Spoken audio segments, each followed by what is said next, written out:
Wonderful. Hello. Hello. Hello, hello. Twitch, can you hear us? Can you see us? Oh. Let's see. I've got to click all of the buttons to be like, we're ready. There we go. And then over here, Wonderful. event. Izzy says we are live, so they just trying to say we are live. Yep, everyone's hearing Excellent. us now. All right, cool. Oh yeah, Hello, everyone. I need to put the what's live message. Doo-doo.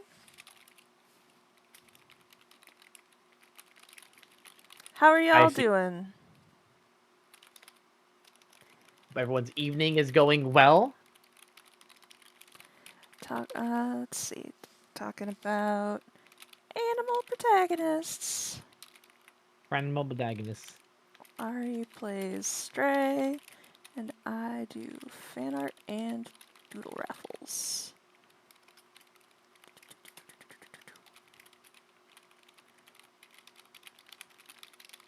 Okay, cool. That is done. It's so cool seeing all the different fan art. I love all of this fan art. It is it is awesome. So cool. Also, hello Abby and hello Izzy. Hooray! How are you doing tonight? Okay. Alright, I'm going to switch us over to the regular screen. Wonderful. Here we go! Here we go. Here we go! Hey, Gunny! Welcome, Gunny. Alright, y'all. Ari's never played Stray. I have no idea what I'm doing, but I do own. I do have 3 cats. I do not own them. They own me. That's I have true. 3 cats, and so I feel like I'm pretty good. I feel like whatever happens in this game, I'll be like, yeah, that's something that my cat's done. Yeah. I get to get into the psychology of my children. Yes, it is a slightly fuzzy looking. Is there? Oh, do you mean like the actual quality looks fuzzy, or that I'm fuzzy as in a Dalmatian is a fuzzy animal? Oop. Yeah, it might be. Yeah, it does look like it's a. I'm shrinking. Help me. It's been downscaled through Discord. It looks like. It looks so good, so crisp and good on my end. Oh, that's so sad. I know. I guess I'm a little blurry today, y'all. Oh my god, there's a cat in the menu. Y'all, wait for it. Wait for it. Yeah. Why not use video?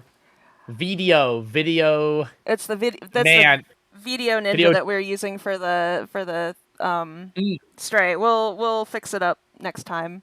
yeah, video demand on. We're So, we're doing the best we can. That is the answer. so just imagine when you look at me that you have forgotten to wear your glasses. If you don't have glasses, now you know what it's like. You can empathize with us glasses wearers. Also, Gunny, to explain, I have set up my 2 new computers today, which means that due to circumstances, I have lost all of the work I had done in OBS previously. So this is entirely from scratch. There's your answer. Yeah, yesterday, we tested the tech, and that was it. And then today, Caitlin put together this entire stream layout that looks so good and so professional. It was all her. She got little Caitlin art in the corner there. But yeah, welcome everyone. Thank you so much for joining us tonight. This is our first Treehollow Talks. Basically hopefully Thursday we'll kind of figure out what the best schedule is. We're gonna be playing games, doing art, and just chatting with y'all and about stuff today. That topic is gonna be animal protagonists, the pros and cons. As you can see on the screen right now, there's an animal protagonist right there, looking right at you. There you go. Good. Thank you, game. Good timing. So yeah, Caitlin had the initial idea of doing these Treehollow Talk streams, and I think it's a wonderful idea. I'm very excited to kind of take part in that. Very excited to be here.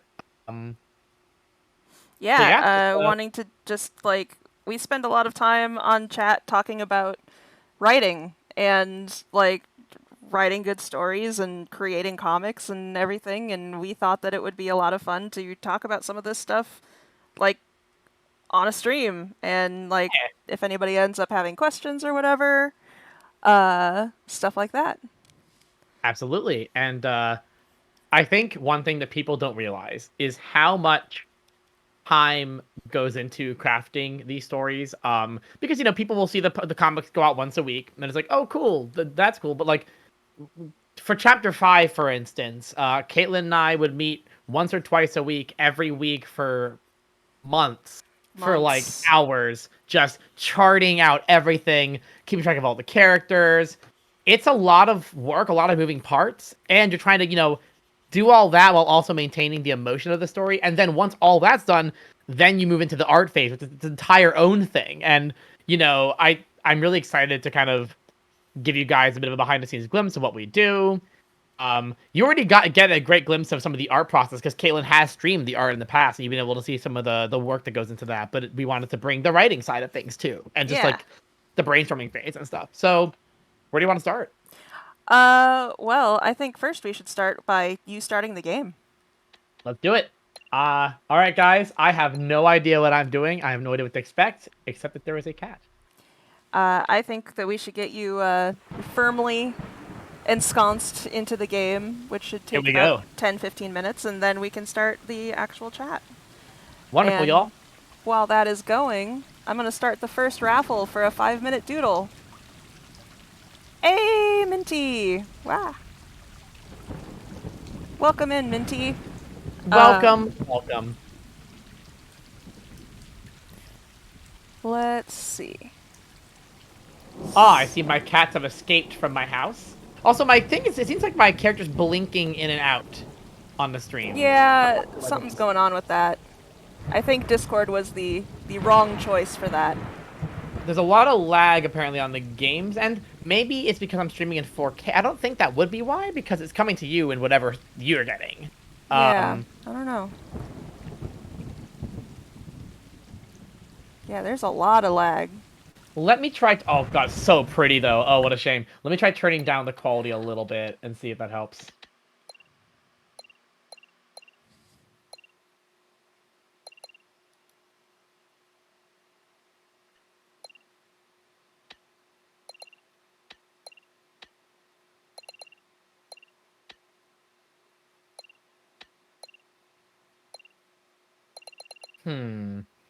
I can't change that at the same time. Let's try that.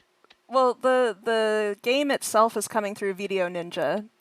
Is that the problem, Gunny, still? Because it's not coming through Discord. Only Meta's avatar is coming through Discord. The raffle is free, so you don't have to worry about that. Basically, I'm going to start the raffle. Everybody who wants to participate types the word butts once it starts into chat. Let's see, Meta's lagging Discord and the video. Meta's probably is. Okay, so it looks like you're hitting your upload cap, probably. Makes sense. My download cap is great, but as is the case with many providers, my upload cap is shameful. So let's see. How can I assist that? I could probably turn the game down to 1920 by 1080. That might make a difference. I don't know if it would. Worth a Let's see. try. You never know. Also, I'm really glad that you enjoyed it.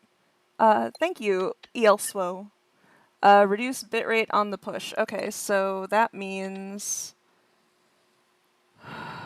Thank God Gunny's here to give some tech advice because I have no idea. Okay, game graphics settings won't do a thing. Okay, so Oh, thank God. you'll I want, like, need to change the URL that you're going to, I think? Or is it? Yeah, it is to your video URL. So where it says 6,000, change it to 4,500. Okay. Oh, hey, Ike! Yay! Let me go ahead and quickly put the game back on max, so that actually it really screwed my computer up to do a lower resolution. All right, there we go. Everything's layered correctly now. And I'm going to start this giveaway, so... Yeah, go for it. There we go. A giveaway has started. Type !butts to join.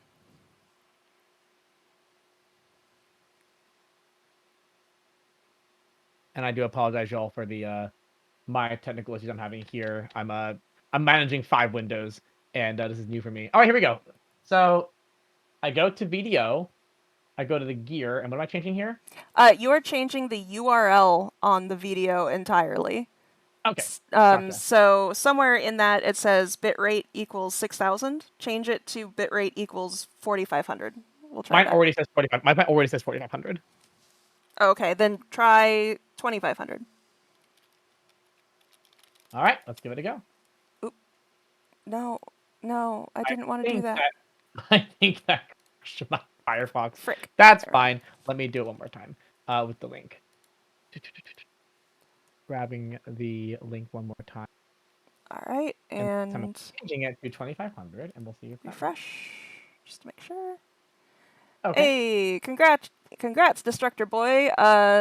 Send me a or put a link in the chat of a character that you would like. I will do a 5-minute doodle of it.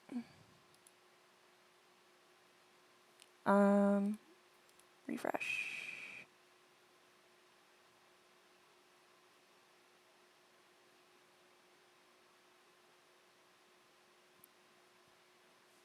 Sorry for the pause on my end. There was a permissions issue. It should not be there anymore. Yes, remember this decision. There's that. Cable output. Start. All right, let's see if that makes a difference, y'all. Oh, yep, it showed up again. Okay, I'm gonna open the game up, and I'll try walking around, and we'll see if how the game's looking. Still laggy, but a little better, maybe?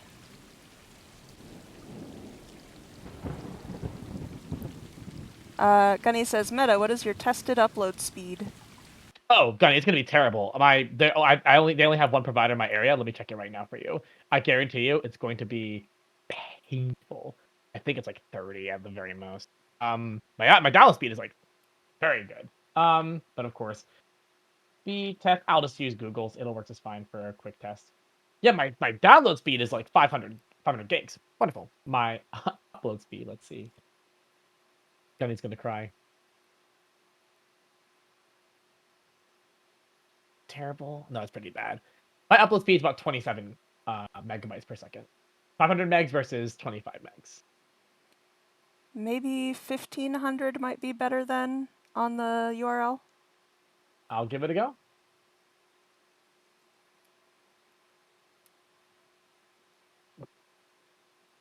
I know that there are plans actually to bring fiber to this address because we have it very close to here, but it's not quite there yet. All right, try that. Okay, try a refresh. All right, let's try one more time. All right, here we go. Opening the game up and resume. It's about the same. Oh well, yeah, we'll just deal with it. 4,500 should be fine with a 1080p feed. There's got to be something else going on. Whatever the case, I'm just gonna play it, y'all. Oh, Riser, thank you so much for the sub. Just, you can glance at the game and then focus your eyes on the beautiful art that is being created in high definition, quick, good FPS. Just, that's a real game here tonight. All right, let's see. What's up, cat? I like how it said X, but the actual button was Y. That's cool. I'll adjust.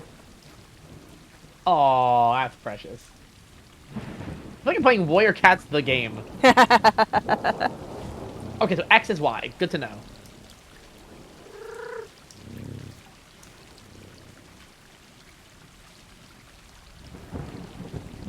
I can't jump off to my doom. That is fine.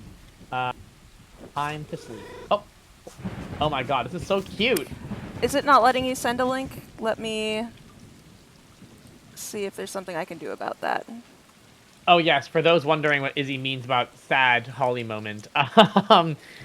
This morning, so Izzy was visiting me for a couple months from Portugal, and while she was here, our little cat Holly was playing with Izzy on the daily, because Holly can play fetch. Izzy taught her how to play fetch.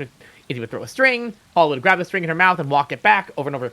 I threw the string Holly grabbed the string and wandered out of the room. And I'm like, where's she going? I realized she was looking for Izzy to give her the string and couldn't find her. It was so heartbreaking. After like 5 times, finally she realized that she was going to have to give the string back to lame old Ari and brought the string back to me and we played fetch properly. But Hold on. Sorry, y'all. This is a work in progress. First streams are always tricky. But yes, Holly's happy now. In fact, right now she's sitting comfortably in front of the window, enjoying the... I say cool, it's not really cool, it's like hot, but the fresh air. I opened the window for her for the stream. She looks exactly like this picture. On the screen right now, that's exactly how she's sleeping. This is gorgeous.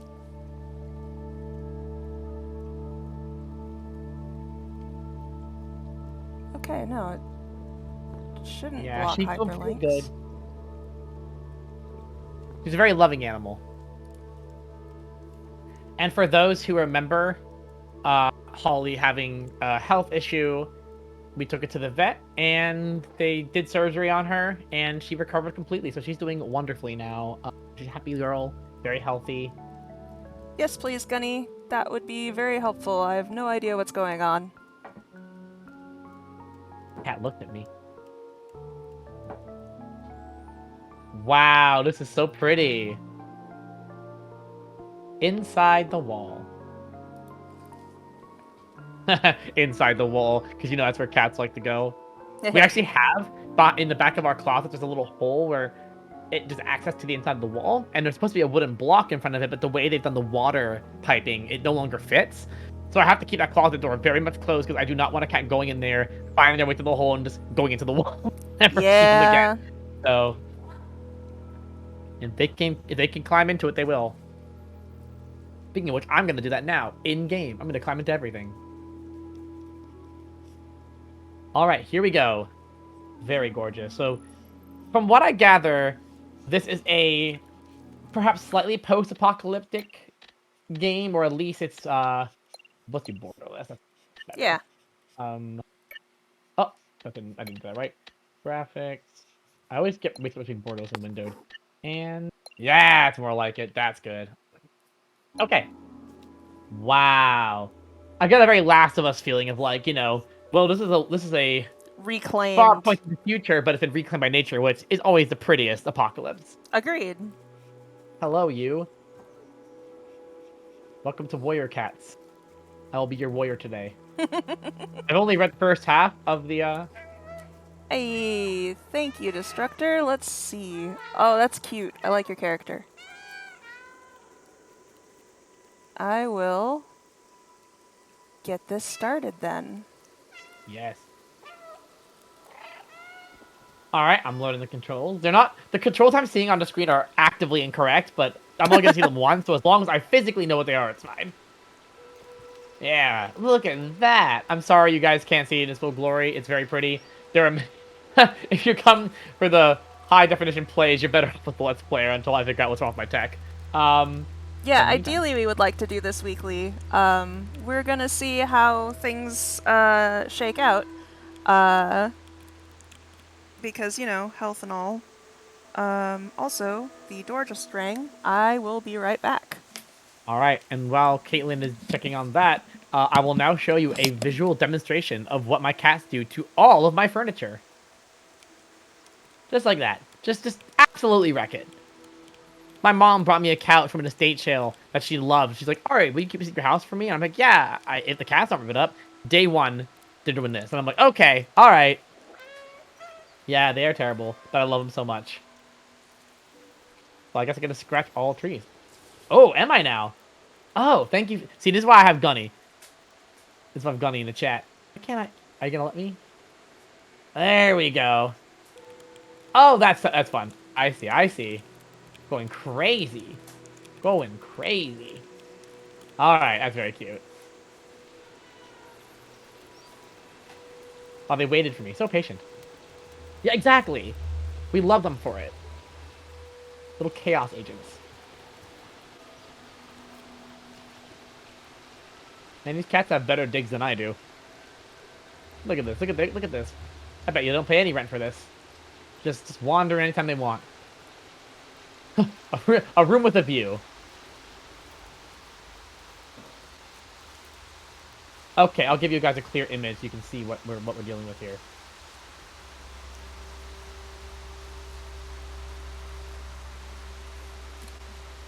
Very pretty. So now I gotta just carefully climb across this. I return. No. Welcome back. Bruh, pay attention to me. Pay attention to me. Look at those markings. That is a gorgeous cat. Pretty baby. Why can't the game just be this? It's a cat simulator. I was telling the gang that this Caitlin, I'll show you if it lets me do it here too, is a perfect visual. Oh, I can't do it. There's no tree. I was scratching the crap out of a tree, and it's exactly my cat. Every bit of furniture that I have. Yeah. It's a wonderful, wonderful, terrible thing they do. Oh wow, the environments are wonderful. This is so cool.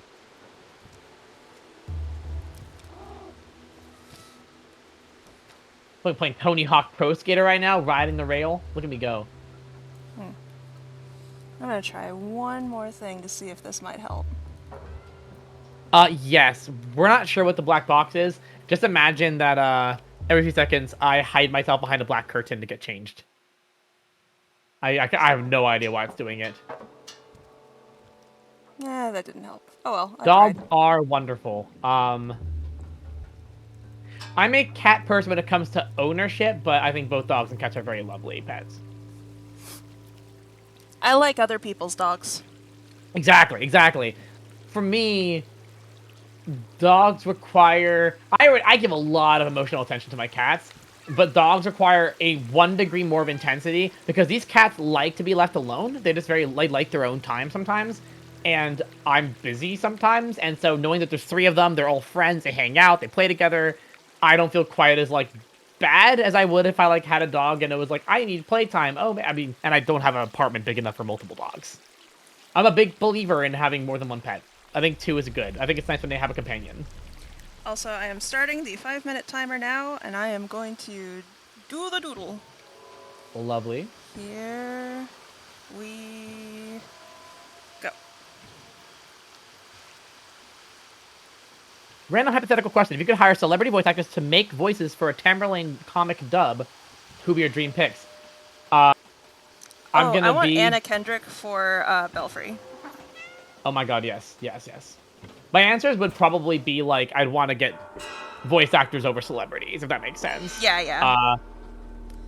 But I know some, but I would have to pull up their names because they're not. Oh no! Oh my god! Oh no! Oh the no! YouTube video with the character on the horrible cement curve. Anyone seen that horror movie on YouTube? No. It's that. It's just what just happened. Oh no. Well, that was a great game, y'all. What a shame. Oh my. Oh no! Baby died. Game over. Damn. Wasn't very long, was it?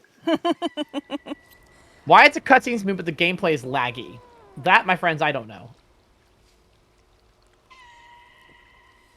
Yeah, I guess I didn't jump enough.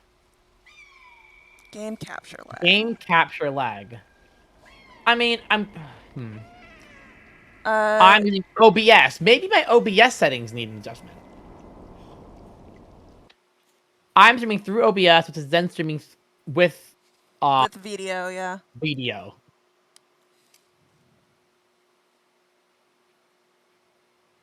I absolutely adore all the voice actors on the Owl House. I think they are marvelous. Agreed. I've never said this before because as soon as I say it, people will pay attention to it. But we created Ava a couple of years ago, right? And Luz is very similar to Ava. Very similar. They even both have bat symbols. We were like, Izzy and I saw Luz and we're like, oh my god, oh no. And here's the truth. The voice actress for Luz is exactly the voice that I imagined for Ava. Basically, we both created an Ava-like character apparently around the same time. I'm fine with that. It is what it is. I just hope people don't get mad at me.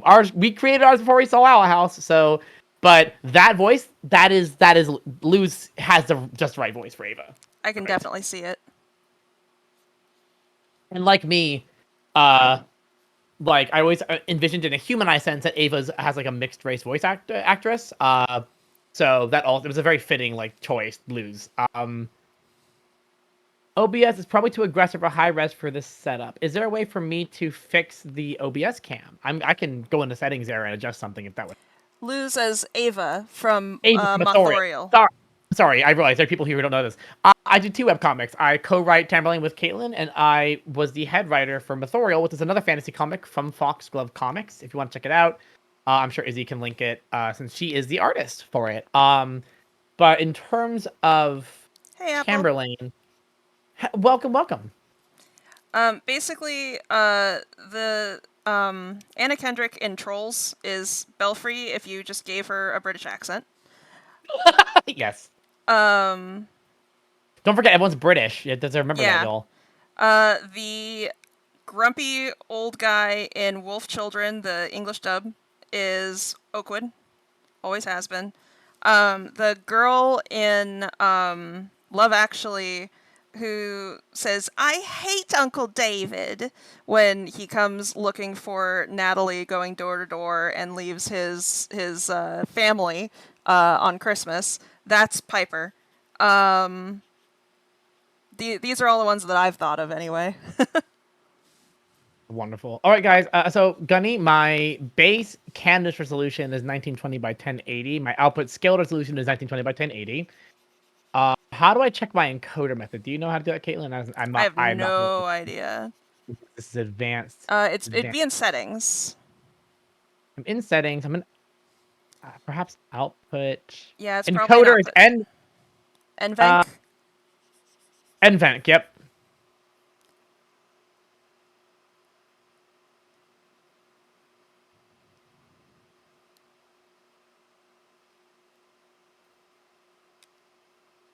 Cool. Yeah, I can quickly jump over and check with Gunny. I'll text Gunny actually. I'll say I can just text Gunny as always because we can. All right.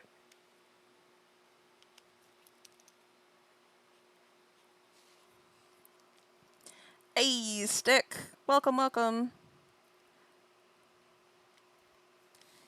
Thanks for trying to help us fix this. It's one of those things where we whoop, there goes the thing. Okay, cool. That's the end of the timer. I will just finish doing the beans. Let me take a look. I haven't had a chance to see the art yet. Oh, it's so good. I love it.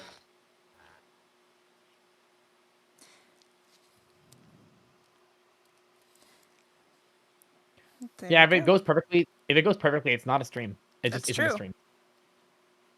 What you're watching is a VOD. All right.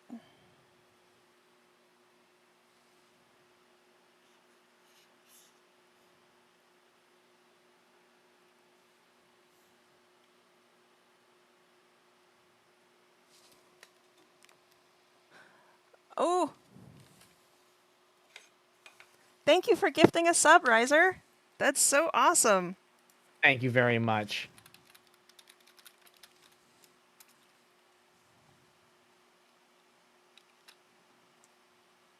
All right. Boop. And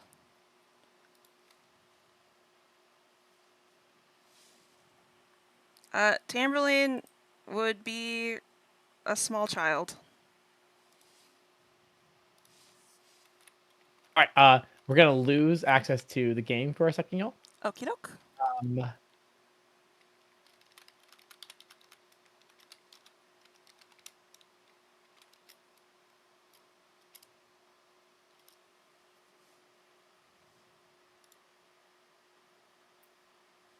All right.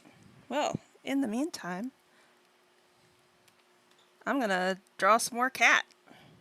Do it. All right, I am going to quickly match Gunny's settings to a T.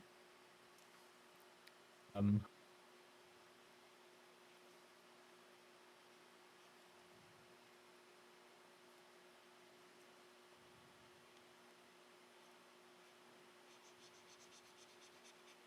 right, I've changed my settings to match, and we'll see if that makes a difference. stream, and I'll change it back to 4500. Since apparently it's not an internet issue, so there's no reason that should work. That's good. It's good, yeah. And I will change my URL back as well. That won't affect you at all, just... Oh, cool. I dropped my bitrate just in case. Alright, I am now back in the game, so just let me know how it's looking. Better? Yeah, it's definitely better. It might still be a little laggy, but it's a lot better than it was. Oh, yeah, that's world better. It's not perfect, but I think that'll do for now. Yeah. I don't want to take the entire stream to doing text. I think that's works for that'll Yeah. do. So next time, y'all, we'll figure out how to make my character less blurry and show up without the black box. And we'll try to get the game smoother. But I think this will do for now. Yeah. Anyway, so unless dialogue happens, which isn't gonna happen that much right now. Yeah, no, there's no dialogue really right now. So I'm down to start talking about story stuff. We're about 30 minutes in. All right, so interesting thing about Stray is that it essentially explores this post-apocalyptic universe, right? But as an animal, a non-speaking, non-interactive, animal, essentially. So, what is the advantage of that over having, say, a human protagonist? Yeah. So, I'm just jumping in now, but I think one of the main great features of something like this is sometimes you'll run into a problem, right, where you have a story you want to tell. And in this case, the story is clearly about this cat who has a very specific journey in mind. I guess it's like get home. I don't know yet. I'm just kind of starting out with it. But clearly, as of now, the cat was living its life and fell into a pit and is like, where am I? And if you're playing a human protagonist, the player, not only obviously with gameplay aside and kind of like point of view aside, the player would also be like, so how did the world get like this? Yeah. What's going on? How can we fix it? But when you're playing this cat, you're not thinking those things. You're like, okay, this cat has no impact on how the world became like this. Doesn't really care. This is the only life this cat knows. I'm just going to invest myself in this cat. And obviously that's not true of every animal protagonist, but even warrior cats actually is a good example of that, where the cats, they know a little bit about the human world, but their problems are their own, right? They're not dealing with societal level issues about like the way in which pets are treated. They're dealing with like, hey, we live in the woods and there's another pack of cats and they've got a problem. It's almost like allows you to become more of like the fantasy level where like this is just the world they live in. Yeah. It becomes a lot less political, I think, in some ways, like, because you're not focused necessarily on, or it's not that you're not focused on, you're not personally as the protagonist like really taking a side in the world in a way, which like you know, like stories are not apolitical or anything like that, but it provides more of a watching viewpoint, I think, when it comes to a human world. Yeah, did turning motion blur off help y'all? I think it made it much clearer. I like the motion blur, but I don't think it's good for a stream. Yeah, probably not. Like this. What is going on here? This is a story, isn't it? But cats like I walk all over and do circles and maybe go to sleep. Yeah. And that's the thing, right? That isn't to say, like, good example, Mothorial. Mothorial has a bird and a bat in a fantasy world, and it's not our world, and their problems aren't necessarily identical to ours.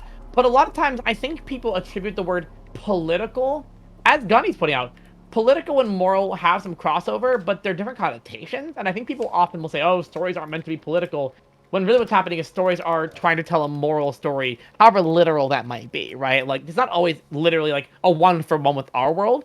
This cat story isn't one-for-one with anything that we're going through, but maybe it's talking about perseverance in its own way, right?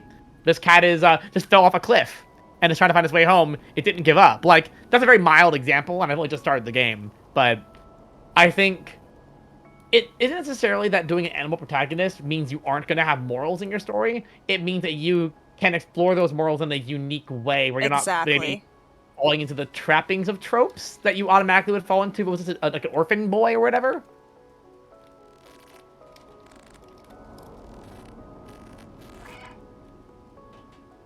Exactly. Cat is just doing what cat does because cat is cat. Cat is cat.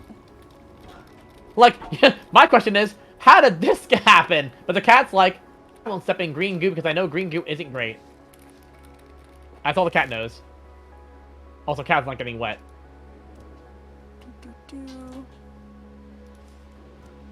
There we go. Okay. Yeah, I like animal protagonists in a lot of my stories. Also, like, even aside from just the writing aspect, like, it's a lot of fun to be able to communicate things about a character by their animal species. Oh yeah. And part of what I like about exploring animal protagonists, because obviously aesthetically it's fun, they're really cute, but like beyond aesthetics of it, okay, so clearly I have to put something in that fan. Aesthetics aside,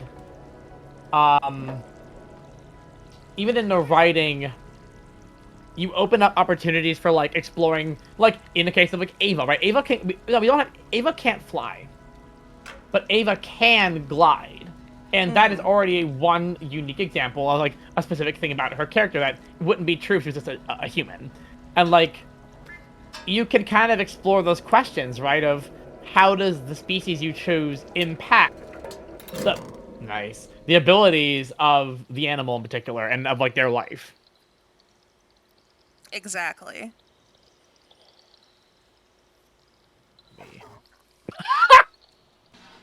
Oh my god, it's every cat, just nudge.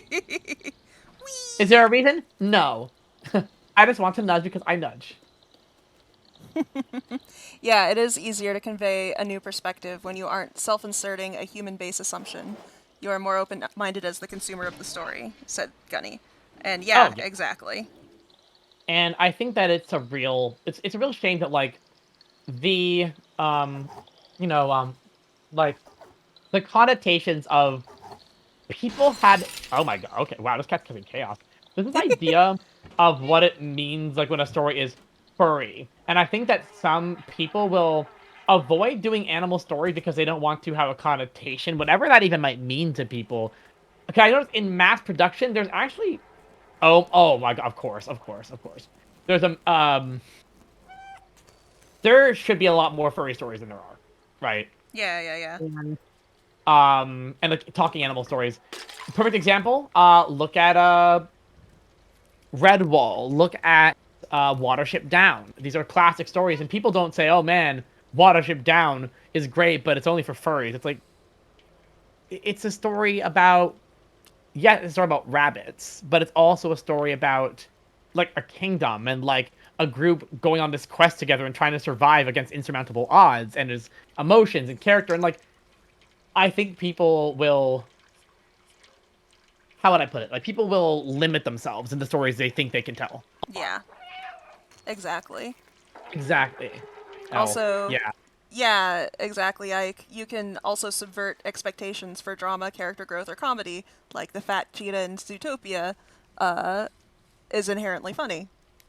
Like, oh, he's a cheetah, but he's not trying to be a big fitness instructor. It's funny because, like, sometimes you run into those, like, this is a whole topic in itself, but, like, there is a debate going on right now that I have seen about, oh my god, that's cool. There's a debate going on right now about the use of inherent animal traits in stories, and people being like, oh, is this an analog for something else? And I think it really just depends on how you tell the story, right? Like, Ava, for example, I decided a long time ago that flying in Mothorial is like running as a person. Human beings have the capacity to run great distances at very fast speeds, but you have to really, really work at it. I treat it as like you have to have wings to be able to fly, but you also have to like practice flying. Not every animal just because in the real world, when birds need to learn how to fly, they need to be able to fly immediately for survival reasons. In a world in which you have a home, you don't. Yeah. So like you can play with those expectations and find ways to explore them without like making it a statement about more than just that's how the animal works. And I think that I know like there's a bit of controversy around Redwall recently around that thing, and I'm like, Redwall's it's a fantasy story, like it's a fable. Yeah. Let's see. Oh my God. I think that the trick to writing any character would be to take your traits and just not just your traits, but like to take the things that are a part of you and split them out into different characters and allow them to influence things. Like you cannot have characters completely divorced from yourself, but they also like my brain just died. But yeah, that's generally like halfway in between there. Yeah, because like I think the main thing about stories, right, is that storytelling is a practice in empathy, is what it is. Yes. To write a compelling villain, you'll sometimes, and this is why my cat, when she sees new people, runs. I think that. Oh God. Okay. Oh. Geez. All right. I think that a lot of people. One of the reasons that I think sometimes stories that are meant to be. Oh Jesus. Oh no! I was tapping A. What did you want from me? I think that, it's B. It says press A, but then press B because my buttons are switched. Okay. Anyway, I think that like when you see stories that are analogous for other things in life, sometimes you'll have a villain where it's like this villain is meant to represent the bourgeoisie, and we're gonna make them a mustache-twirling evil character, and you're like, okay, this villain is not compelling to me. Yeah. Like, the best villains are ones where you kind of get them a little bit. You kind of understand. Yeah. You don't agree with them, but the writer has to be able to put themselves in the shoes of every character they write while they're writing them. It's so important. Yeah. It's why I think so many authors, like, sometimes you'll see this isn't true, but a lot of times in sci-fi, you'll see very progressive writers, because science fiction is a genre that inherently has to be looking forward, and to look forward, you have to be able to say, what if the world just accepted this, just was okay with this, understood this, right? Yeah, like, you have to be able to look forward and be empathetic of people maybe you can't relate to. Like, I wouldn't say every character you write has to be a reflection of yourself, but they always will end up doing so by the end. Yeah. You'll find the part of yourself in everything. And that's true of animals too. Like, I have never tried, press A to meow. I've never tried writing a character that was just a feral animal. They've always been anthropomorphized, right? They have human emotions in so much as we think of human emotions. Like, even in this story, the cat is following the arrows. The cat is clearly thinking a little more than maybe cats actually do. Right. But, because I think to any extent when you do a story, you're going to have some degree. Like, if you, the writer, or you, the player, are controlling the animal, it is inherently being anthropomorphized because a human is thinking behind it. Yeah. It has to be. I agree with Mythix. Props for being able to keep that thought going while you were running for your life. Oh yeah, I've been thinking, oh man, I have to practice my my let's play ability of just playing the game and without like stuttering over everything I'm saying. It's a whole thing. Not easy. Not easy. Glad you're the one playing and not me. Woohoo! I mean, I look at you doing the art and I'm like, I would feel the same way. That's intimidating to me. I love doing that. But yeah, so I guess let's talk about. I have a question for you, Caitlin. Yeah. And it's probably kind of a silly question because obviously, okay, my question is, what inspired you to tell a talking animal story with Tamburlaine? On one hand, yes, inherently it kind of has to be because that's kind of the point of like. But for those who don't know, initially Tamburlaine was a dragon briefly, not a. The original concept of Tamburlaine was I knew I had this bat character, Belfry, and I wanted her to find a small child that she needed to take care of that was a fish out of water. And originally, Tamberlane was a little dragon that she found, but ultimately, very shortly after that, I was like, that doesn't stand out enough. Like, people are not going to look at that and be like, ah, yes, this is starkly different from a furry world. So I switched her to a human, but especially since she was a fuzzy dragon, so it was very like, no. But the original impetus for having a talking animal story in general was that, I grew up reading Redwall and Watership Down and all of those things like Beatrix Potter, and I loved Secret of Nim and just the various stories that had that were not necessarily quote unquote furry, although I did grow up with that as well. But I just really wanted to make something just for myself, honestly. So I tapped into all of the things that I loved as a kid. And so, like, intrigue and mystery and animals and, like, looming darkness underneath, things like that. Those are things I've loved since I was a small kid. Dude, So I think it's interesting that, like, you wouldn't, if Tamberlane was a dragon, the implications wouldn't be nearly as fascinating, perhaps? right? It'd be like, oh, so I guess that in this world that also has, like, combination, like, look at Milo, right? Like, have combination creatures. One, this creature kind of looks like a dragon. Okay, but the fact that it's a human who is also understanding these animals implies the animals have an intelligence that, like, there's more going on here, and it leaves the reader asking, how is this possible? What is the implication here? What is this world? Yeah. The comparison And is so interesting. exactly.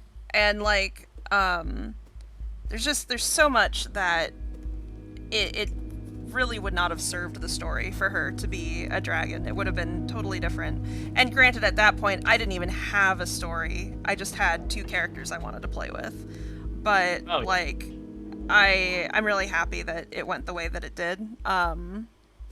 Because it has allowed us to tell a story that is very much about the human condition without being a story about humans necessarily. And it got us sent backward. But yeah, that's exactly right. Like, the Redwall was also a huge inspiration for me with Mothorial, and I think that part of that, right, let's be honest, is that there's not enough talking animal stories to have reference to. There's only a few major ones, and so a lot of people are like, yes, here are the 5 ones that I think of, and everyone's like, we all have the same ones because there aren't nearly enough, and I'm really hoping that that's not going to be true for the next generation of creators after us, right? Like, I would love in 20 years to see someone writing a talking animal story and say, yeah, Tamberlane was one of my major inspirations for, like, doing a talking animal story, because I could see how the value in doing a story that way. Like, it's such an exciting prospect to be that for the next generation. The idea of that just makes me like, whoa. Oh, yeah. Yeah, I will draw the fuzzy dragon Tamberlane. Why not? Yeah, and I think that choosing, I did the personal choice to go with something less explicitly anthropomorphic, furry, right? Like human shaped but with animal heads. Just because of that childhood influence of I want to talk about these critter stories. And that it's the original intent was to have much more of like a Zootopia body shape, where it's clear that they are the animal but standing upright, and like you look at how the animals are drawn, and it's like that. And I didn't quite nail it when I started, and so they've kind of become more of a partway in between, and that's fine. But it definitely captures a different feeling that way. Yeah. Because it's saying, yeah, these are animals, and not just this. You could just sub these in for people, and it would be the same.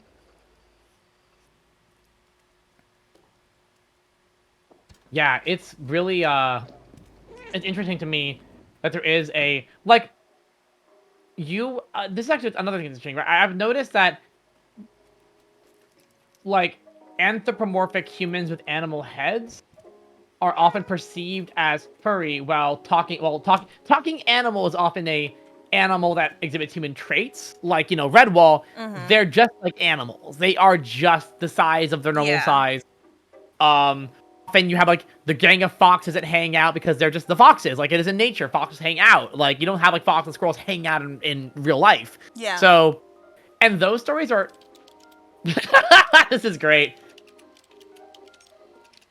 This is me.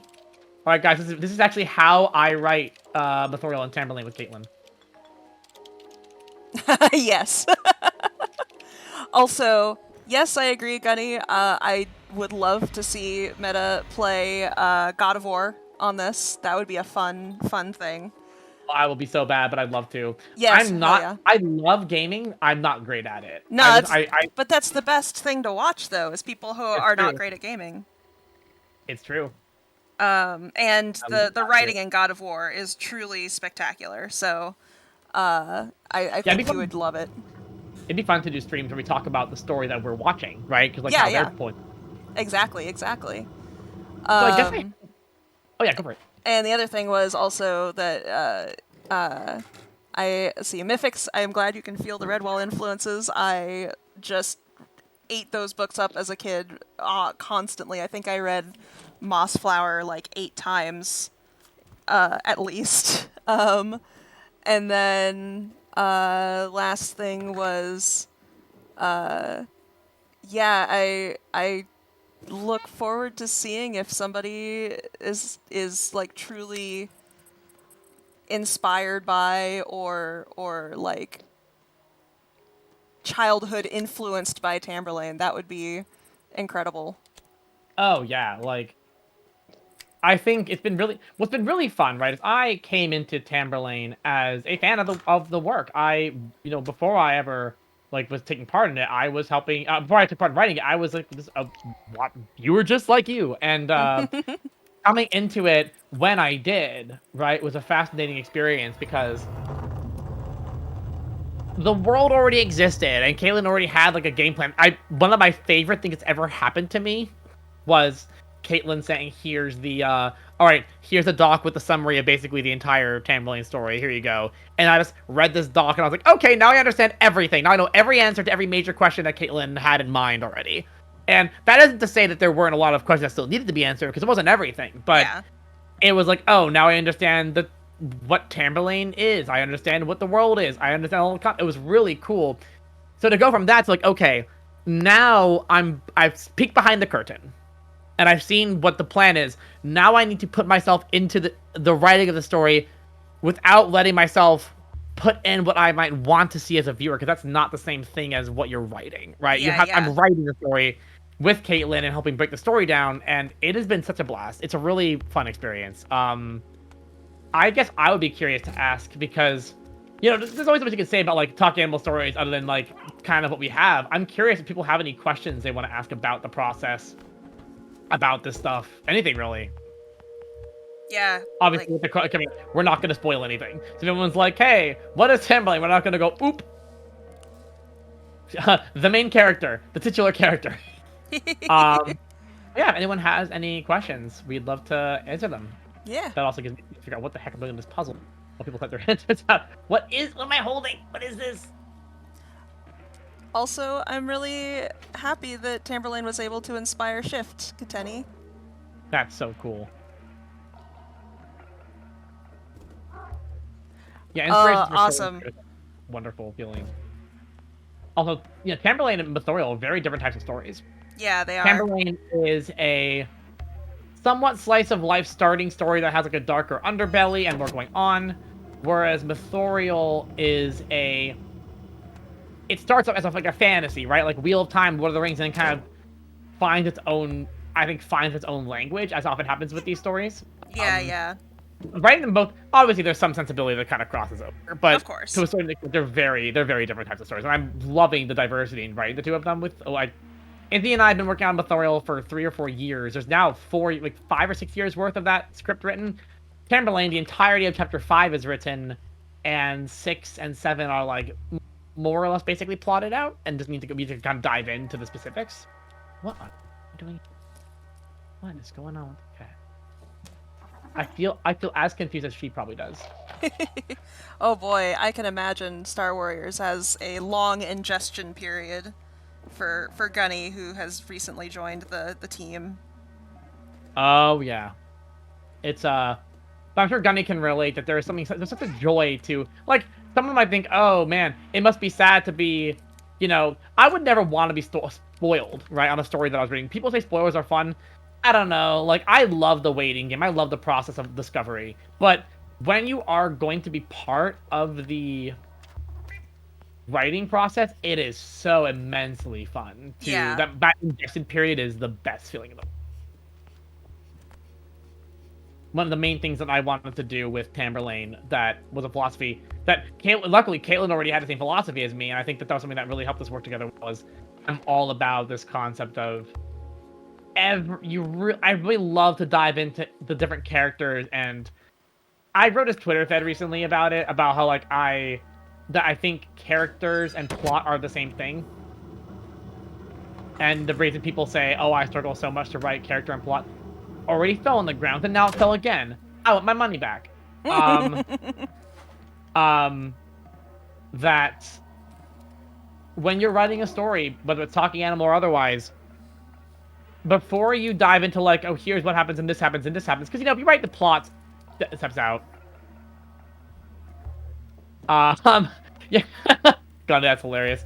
Yeah, if you try writing the plot first, like, okay, I'm gonna write a story about these dogs, and these dogs are gonna go to the river, and at the river, the bridge is gonna collapse, and after the bridge collapses, they're gonna be stuck in a cave. It's like, okay, cool. Now I gotta parse out how to tell the character story within it. Who are these characters? What are their motivations? What's going on? But if you start with, okay, this character, this dog, is someone who, feels as though they have no control over their particular life. Maybe they had an owner, but they got separated from their owner. They had to go to the pound, and they lost a person they loved, and then no one adopted them, and then the cage was left open, and they escaped this bad pound, and they feel as though life always go bad for them. And then they get to this bridge, and of course, the bridge has to collapse because it has to continue that lack of control in their life, for example. And something like that, right? Oh, here we go. Yes. Something like that is, if you start from that place of how this character is feeling at this particular point in the story, you will understand better what the plot needs to be. Instead of starting with the bridge collapse, you'll find the bridge collapse, right? Yeah. Like, focus on what you want the character's emotional journey to be, and have every single moment of their adventure both make their weaknesses the reason why this is so hard for them, and make the strengths they're building the reason why they can overcome. Yeah. And we're using that really strongly in Tamberlane. One of the first questions we asked was, okay, what is each character's strength and weakness? What do they want, and what do they need, and what do they lack? And from there, the plot forms itself around that. Yeah. Like, we already came in with, like, okay, here's where we have to get to, and here is what the big, I will let this, play out. Right. Play with the robot. Yes.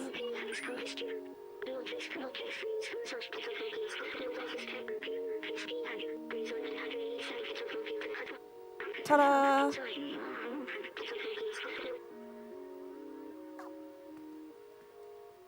What if I could change the controls to match what I'm actually playing with? Because it is getting very confusing. I thought they would vanish, but they absolutely are not. Oh no. But yeah, so we already had a roadmap of where we needed to get to, but one of the big reasons that I hired Ari on was because I had no idea how to get there, and it was getting to be so cumbersome and so hard, and I needed to get out of my own head. And so Ari joined and instantly was like, all right, yep, cool, I know exactly what to do here. Let's sit down. We're going to talk about this. We're going to plot everything out. We're going to do all of these outlines. We're going to figure out what all of the characters need. And I'm like, every character? He's like, yes, every character. And I'm like, no. Oh my god, we have to check like 30 characters every time we go over an outline. It's ridiculous. You gotta do it, and you gotta think. One of the biggest problems when doing a story is the Oh my god, adorable! Look at me go. That's so cute. Oh my god, defeated. Cat's defeated. That's very realistic. We have to put Holly had to wear a onesie while we're covering, and that's exactly what she's. Um, I'm cover. gonna real quick run another raffle. Oh, that's a walk. That's a Holly walk. You will type exclamation point defeat. Wait, what is this? I'm doing another raffle for another free 5-minute drawing. This is a smart ass cat. Is able to understand. Okay, inventory, memories. Oh, that's so cool. You gotta help the robot. Okay. Oh yeah, were you able to fix the controls? No, there was no setting for it. I'm just gonna have to remember that X is Y, Y is X, B is A, and A is B at all times. Oh my gosh. Yeah, and it wouldn't be a problem if the fact that it appears makes it worse, because my brain has to like rewire every time I see it. I actually have to basically not look at my controller and imagine that layout, like the Xbox layout, and that helps a lot. Or PS4 layout, I guess it is. Thank you for following, Thorn. Thorn Star. Yes. Hey, Gunny! One of the most difficult aspects of, working through Tamberlane at the very beginning was when you created it, there was this idea that there was going to be, like a lot of cameo rules. Yeah. Mm-hmm. And the issue with that is you end up with a lot of characters.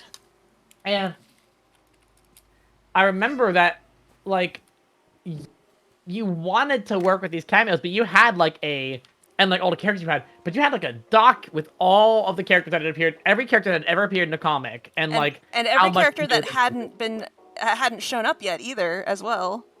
Oh, yeah. And you have to... Like, once you figure out what each character's role is, it's a lot... Because, like, here's one of the key things, like, let's say we have a minor character, like, okay, for example, Avery. No one looks at Avery and goes, well, that's the main character of the entire comic. But that doesn't mean Avery doesn't have her motivations, her story, and you can tell her story without needing that many pages to do it. Yeah. You just have to know what her motivations are, what her needs are, because again, there's the classic, what a character wants, what they need are different things. Yeah. And when you bring a talking animal story, you might think, wow, okay. Look at the stray cat. I don't know what her wants and needs are as a I'm not a cat. I don't understand. But if you focus on oh my god, me when I play piano. But you think of like if you focus on more baseline emotions, right? Every creature has needs. Every creature has wants. This cat wants to get home to find its kin. Start from there, right? Like start from that, and you can find what your character's base motivation is and what they need to be a complete character, what they need to learn and what they need to lose. Then you write the story around that, and it doesn't matter if your character's a blob of slime, a cat, a dog, a human, an alien. It doesn't matter. It makes it so, even an inanimate object, like whatever you need that character to be, start from motivation first. Yes, Avery is. I'm tricking you all. Avery is the main character. Yeah, right. Why is there a cat? What is this? Oh my god, it's me when I draw art. Oh, I just noticed it says help. I just noticed it says help. Dang. Grim stuff. Is this what I need? Nope. I can't see crap. How do I turn my flashlight on? There we go.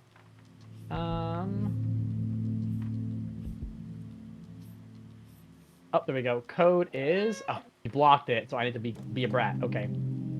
Gotta be a brat. Bratty little cat. 3, 7... I wasn't a brat. I did not get the over. 3, 7, 4, 8. Okay, here we go. Why? Oh! I have to get used to everything being switched from what I want to be. 3... Nope. 3, 7... Oh my god! The joystick's a little bit, drifty. Oh no! 7, 4, 8. I used the numpad. That did it. Oh, Gunny, you would not believe how much Izzy and I joke about. There is an actual pig character named Hafford who's an absolute grump that appears briefly, and we keep joking he's actually the main character of the story. Look at this place. The elevator is in the distance. That's important, I think. I know we need to go up. Meow, meow, meow, meow, meow, meow. Let's hear what this cat has to say about talking animal stories. Thank you very much. Riveting. This is the cutest thing I've ever seen. Oh, that's so pretty. Wow. That's so cool.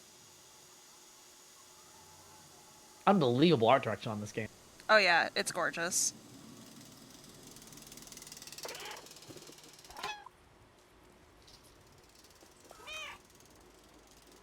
It has actually been quite funny. Let me go through this cutscene quickly.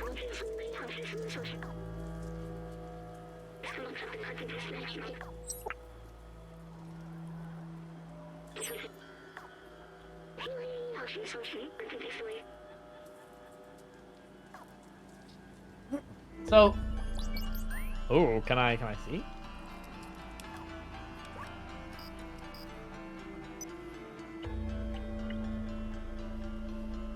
So we've talked a lot about what's good about having animal protagonists. What's bad about it? What are the disadvantages? That's a very good question. Like, obviously it does make things more difficult in the communication sense with like this character, for example, with the cat like not being able to participate in conversation. And actually, I think this is the perfect time to ask that because we have just witnessed the weakness in these types of stories. They brought in a robot character who talks, and it's his memories, his story. Because what can you do with, like, there might be a struggle, like, make the cat anything but like a basic platformer, right? Right. So now it's become the robot story as directed by the cat. So like that would be a good example of like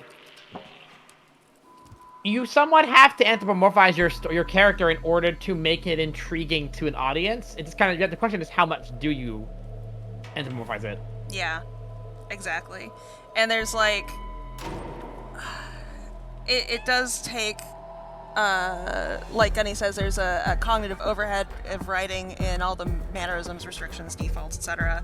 It adds a lot of planning work, and it can also lead to your story getting discounted for being not as serious as a human story might be. Yeah, I think it's why the two types of stories you tend to see. Warrior cats and there's actually I guess there was three. There's the warrior cat slash like Watership Down story, which is this is in the human world, but the animals have their own world going on that humans aren't aware of, and we're in their perspective, right? Humans talking gibberish to them, right? That's this one. Then there's the second one, which I would say is like this, right? The cat isn't. I mean, it's a little smarter, but not like inherently like it's not like a talking animal. In that case, it's a lot harder not to bring in a secondary protagonist. Yeah. And the third kind is like Tamerlane, like Redwall, what you would call and then I guess that means there's four, and the fourth one is just humans with animal faces, right? Those are the four. Because the story of Tamerlane is distinctly different from a traditional furry anthropomorphic style story in that they are animals. They are animals. And a lot of like the furry story, they're humans. This is just kind of what humans look like, if that makes sense, right? They're not like saying, oh, we're different than humans. Sometimes you'll have a mix where it's humans and furry races.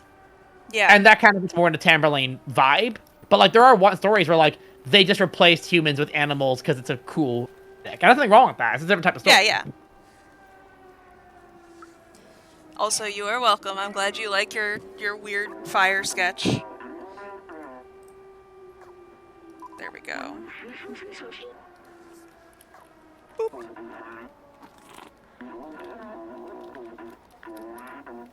Please enjoy. Okay, what was I getting on? That was Amberlay when she enters Treehollow. You're welcome here as long as you don't eat anyone. That's right. I love the robots in this game. They're so cool. They're very, very cool. Let's see, I'm gonna hop back over here. I'm gonna work on this character. Wow, the animations are wonderful. Right? I have a character draw for Warrior Cat of the Week.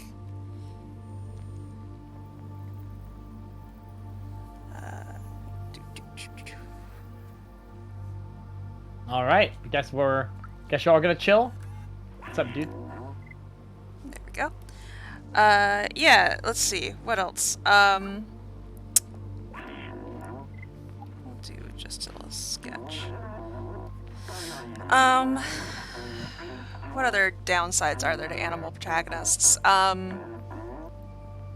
Sometimes you can't quite get as far into human pathos, I think, if you're telling a really, really, really intrinsically human story in a way that you need your audience to relate to them on a, like, you need them to look at your protagonist and see them as the same as them, kind of thing. Like, it's very rare that there's a story that you can't do that with, but I think there are some where they need to be human for it. Yeah, for sure. Here's a fun question. What is the value in putting animals alongside humans versus replacing animals with humans? It depends, I think, on the kind of story you want to tell. Sure. Of whether it's two clashing societies or clashing morals, clashing, etc., or if, I mean, you can tell the same kind of story with two classes of animal, for example, like herbivores and carnivores is a popular one, like in Beastars. But there's a starker difference if it's human versus animal. It also brings a lot of baggage with it because you're thinking about like the entire history of humans and their interactions with animals, right? As prey, as predator, as what? It's too real. I'm sorry. Oh yes. I love that. Controls are reversed for those who want to know. Oh my god, how do I get this off my head? Oh my god, thank god. And then continue. That just made me laugh. Thank you, Thorn. I hope you have a lovely dinner. And also, thank you so much for stopping by and for saying such a lovely thing. Yes, absolutely. I look forward to hearing what you think as we move into Chapter 5. It's very exciting. Yeah. I'm very happy we just released the first page released publicly yesterday. My god. And I was like, I'm so excited. Yes. Let's see. What do you prefer? Humans and animals as the humans, or animals and humans? What have you found more fun for you? I think it's more fun for me to have animals and humans because it presents such an interesting class of problems and philosophies, and it also allows me to be more diverse in my characters, and kind of pull from whatever I want to, essentially. Which is part of like War Torn, this other story that we're kind of working on, where being able to pull from any kind of inspiration and do any kind of character design, essentially, that I feel like doing. I love that. I love to be able to do that. And I do love drawing humans and humanoid creatures and stuff, so it lets me stretch all of my muscles. What about you? I definitely prefer having actually it's a hard question. I was gonna say I definitely prefer, and then I realized, but Mothorial doesn't have humans, does it? Right?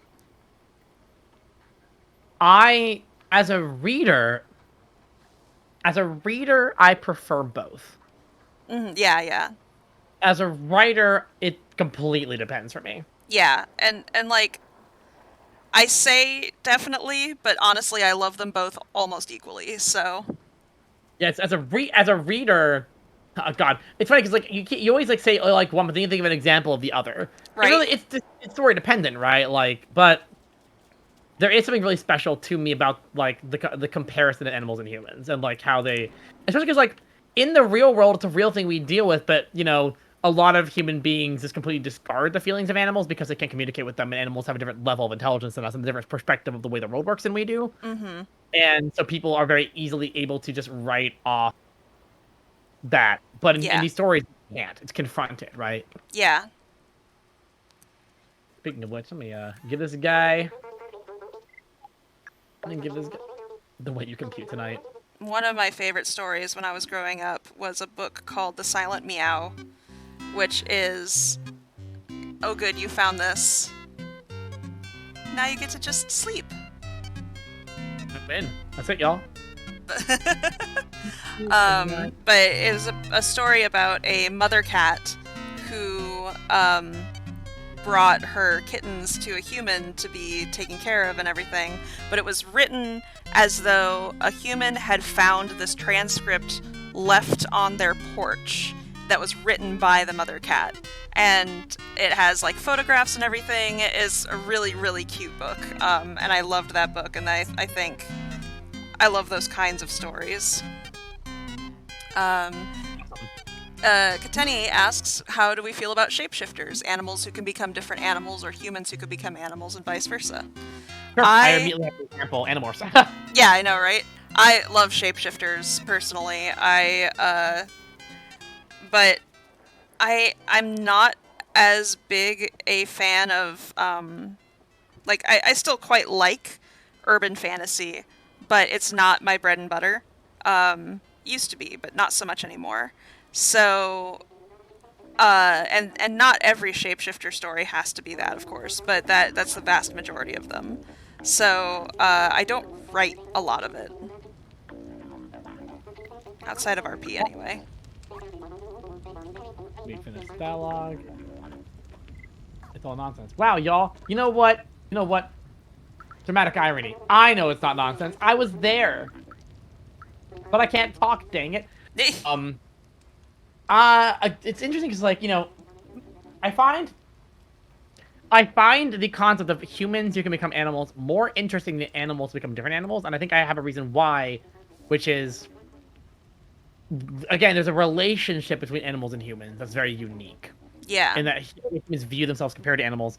And also, the fun part of humans becoming animals, for me, when I'm reading a story, is the perspective switch that the person has to make when it happens, and the kind of, like, how do I live my life like this, more than it's like, I don't know, a person's like, I can turn into a bird anytime I want. It's like, that's cool. But that's more of just a fantasy spell to me, right? Yeah, like, yeah.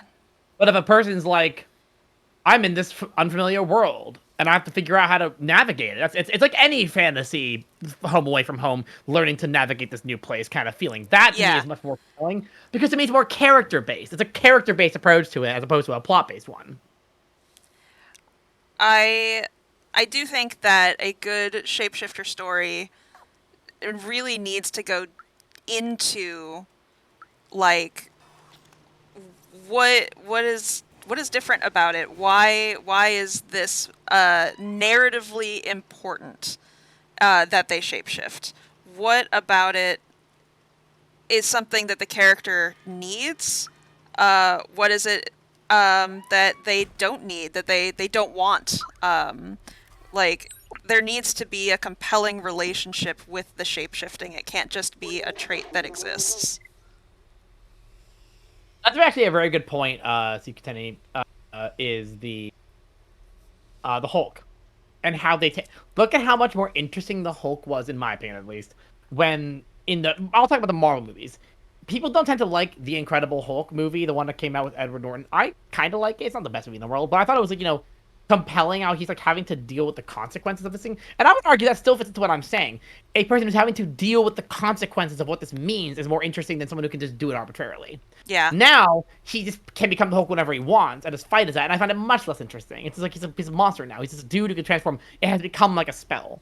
Whereas at the beginning it was, I don't know if I want this. I don't. It's like Animorphs. The idea early on in Animorphs was like it's fucking their lives up, right? Like it's having an effect on them, and that's compelling.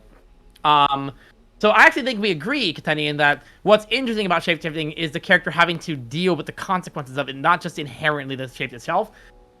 But that doesn't have to be animal, right? It could be a human. I mean, because the Hulk's not an animal, right? I mean, it is in some respects behaviorally like a wild animal, but it's more about like really the question is transformation of a character. Yeah.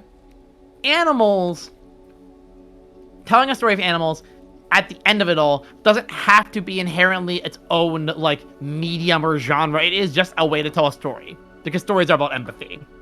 And I think sometimes people overcomplicate it. And I do think sometimes people avoid a story because they think it's going to be different than maybe like what they want a story to be. For a good example, of course, is the his Dark Materials series. It's a great example of how to do that right. Hell yeah, his Dark Materials. Caitlin and I are both really big fans of it. For those who have ever heard The Golden Compass, it's that trilogy, which has, humans, and they have basically what amounts to familiars, but it is literally their soul. It is a part of them as an animal, and when they're very young, they're what do they call them in the universe? It's been a long time. Demons technically. Yeah, they're demons. I always call them demons. I always call them demons. Yeah. Yep. This is Dark Materials, the books. That is the show. I don't think has yet, but the trilogy finished many years ago. Yeah. In the book trilogy, demons are literally their soul when they're young. We're talking about the book itself specifically. Demons can shapeshift because the person doesn't have like their identity maybe solidly figured out yet. They're still a kid. It's unclear what they're gonna be. And as they grow up, at some point, the demon finds its form. And what's cool is the demon can find its form even when the person hasn't discovered themselves yet, and maybe it can give a clue. And I know the author recently talked about how there are cases of a demon being a different, because usually demons are the opposite gender expression as the person. Sometimes they are the same, and this can be an indication of a person who is trans. It's really interesting. Like, you talk about how that is absolutely an element. Like how a person, a male-born person has a male demon, and it could be a physical representation of the dysphoria they feel inside. And it's really interesting how, like, they use animals in transforming, and the stopping of transforming as a way to describe the internal feelings of these human characters. But the demons are their own characters. They talk, they have their own feelings. It's fascinating. And then, of course, there are the talking polar bears who are just polar bears, and they're also great, and they're very furry. Yes. They're just, like, talking polar bear dudes with armor, and they're great. If you ever read that series, it's wonderful. Yeah, his Dark Materials heavily, heavily influenced Ari and me and everything. Yeah. Big part of my story. It was, like, the last series I read as a reread before starting writing Mothorial was his Dark Materials. I was like, I need to write. Talk with Elliot. All right, Elliot, here, have a... Yeah, that's another book that I read over and over and over and over as a kid. And it has influenced me heavily.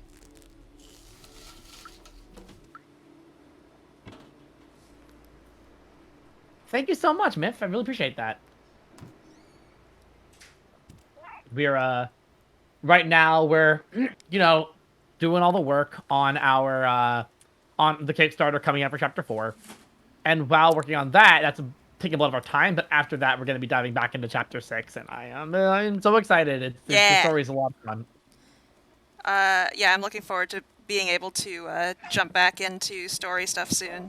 But, Kickstarter is going to be real big, so we're focused on that right now.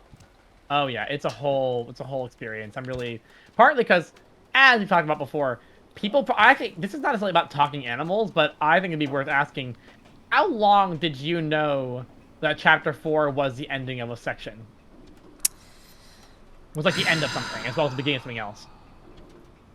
So I'm not sure because I don't remember exactly when I came up with a lot of things, but I know that I had a general idea that first chapter would introduce the characters, second chapter would introduce the town, the third chapter would bring in kind of the greater world and area, and then chapter 4 would be where we kind of get out of arc 1, out of act 1. And I think it was at least sometime in chapter 3, but probably earlier. I'm not positive. Yeah, that's awesome. Because like I came in, part of what was great about the timing of when I came in was that it was right. I did help a lot. I was a big part of the, I would say, from the period of like the Piper's ghost story on was when you'll start to see me kind of interacting with the story. Yeah.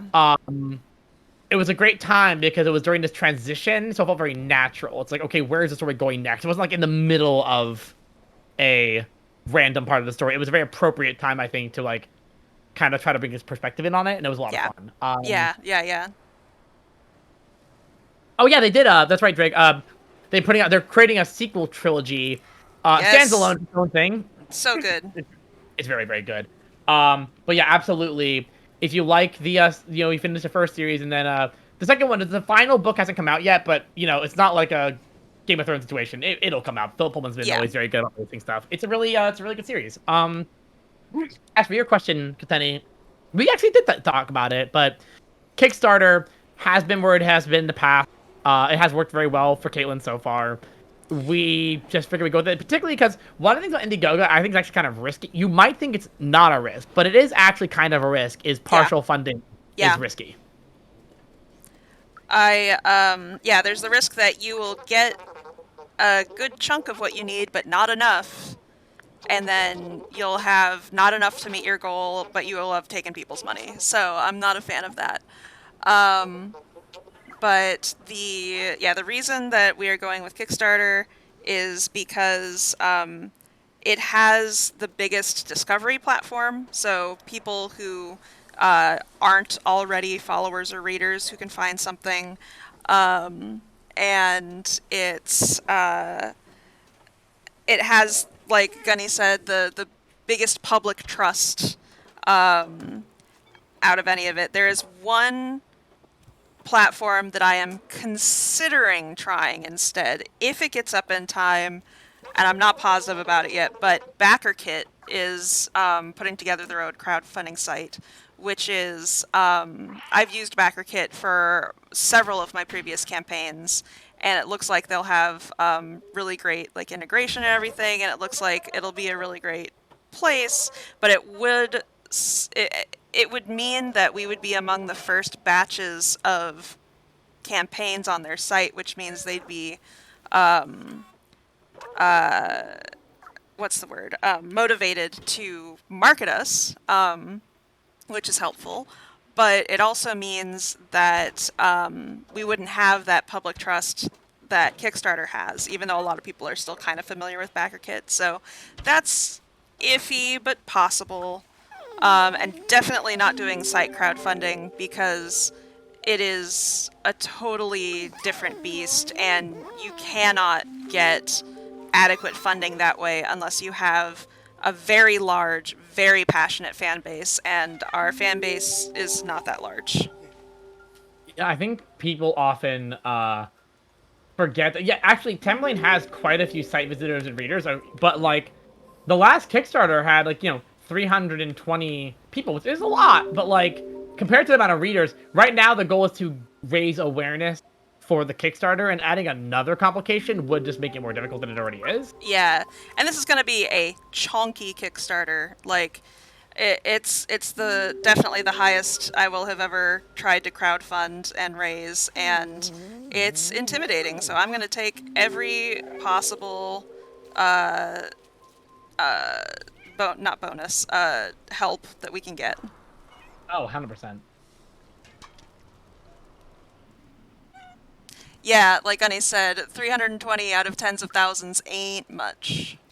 Yeah, I think something that a lot of people fail to realize. This is about. I want to be clear that I don't want to go into politics, but it reminds me of psychologically of voting, where people will think, oh, my individual impact won't do that much. Yeah, But like exactly.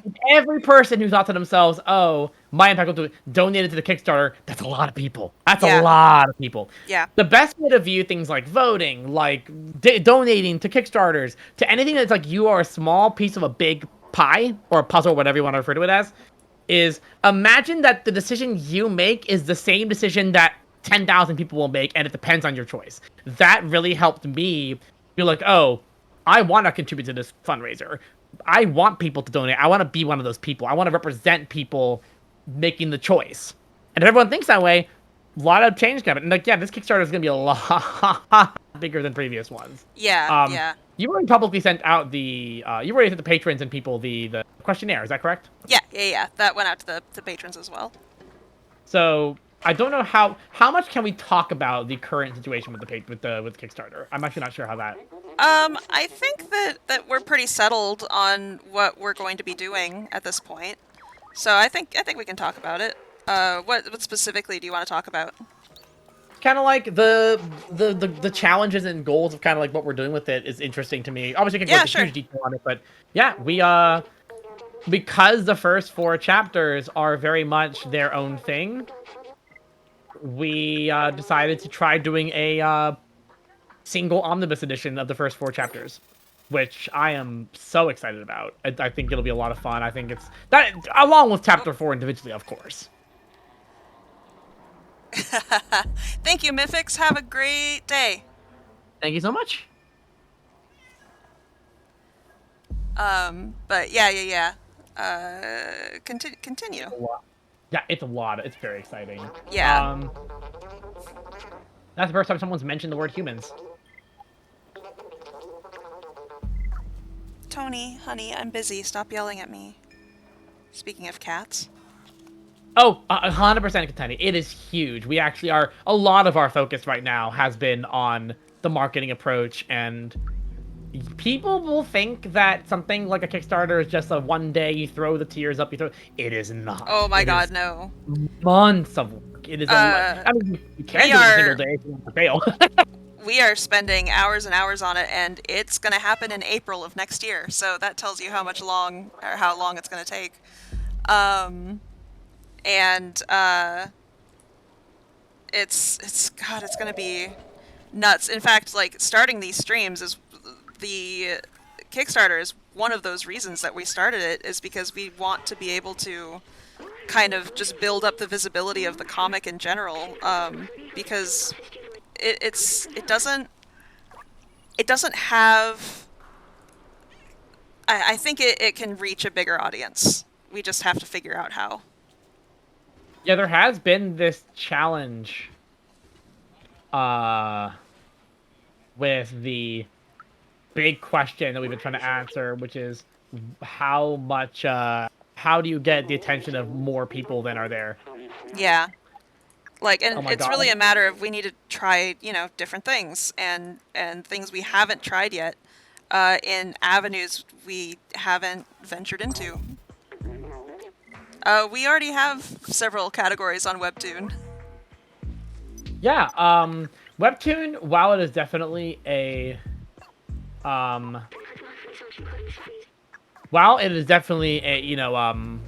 a big audience, we don't really have much evidence that it is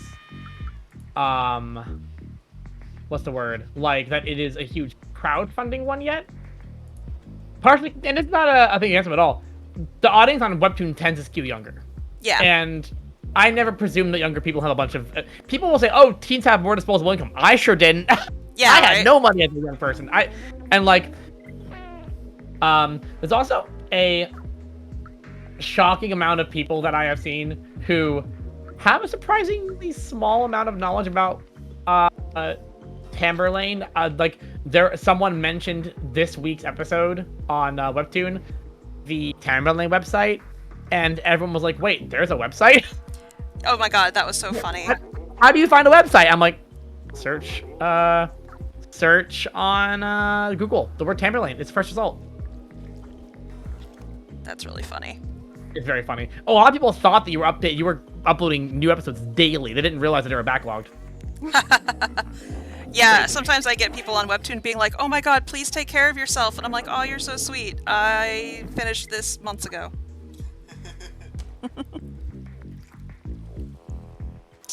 No, it is kind of fun where they're like, "Oh my god, please don't overwork yourself. You've made 18 pages in 18 days," and it's like, "Oh no, we didn't." Believe me, but I appreciate it. That's very sweet. I half appreciate it and half dread it because I have the opinion that Webtoon is kind of a little dangerous. Yeah. Because it is causing people to not only think that webcomics are a disposable thing that anyone can do without much preparation, which is fine if you want to, but people will be underprepared for the amount of work it takes, and it encourages you to do bi-weekly uploads. Yeah. It's very pushy with the timing. The audiences are actually quite kind from what I found. They're very sweet, but the actual platform is pushing a lot more work out of artists than I think that most artists can do. Yeah, I agree.